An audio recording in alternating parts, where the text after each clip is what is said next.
Сайн байцгаана уу? NRCC компани ахлцуудаа цуйлмаа байна. За манай компани зүгээс хэрэглэгчид эдхийн судалгааг улирал тутам хийгээд та бүхэнд танилцуулаад явж байгаа. Би та бүхэнд 25 оны 20 дугаар улирлын байдлаар иргэд мөнгө өрөнгөө ямар хэлбэрээр хадгалахыг илүүдүүлж байгаа болон ойрын нэг жилийн хугацаанд үнийн түвшний талаар ямар хүлээлттэй байгааг талаар танилцуулъя.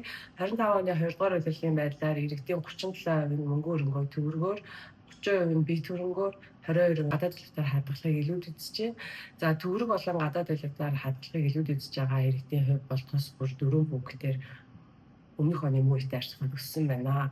За эх нийтлийн хугацаанд иргэдийн дийлэнх нь 71% нь бол үнийн түвшин өссөн гэсэн юм хүлээлттэй байна. За энэ тав маань бол 21 оноос хойш өрн 70-аас дээш хувьтай юм байгаад байна. За гэхдээ өмнөх оны мөрөдөө арчилгад бол 7 бүгдээр бас буурсан байна. За эх нийтлийн хугацаанд хүлээгдэж буй инфляцийн түвшин бол 8.3% байхаар хүлээжээ. За энэ нь өмнөх оны мөн үеэс 1.8 бүгдээр буурсан байна. За хөдөөд бол иргэд эх нийтлийн хугацааны инфляц 9.6%-тай байна. Хотод бол иргэд 7.9%-тай байна гэсэн хүлээлттэй байна.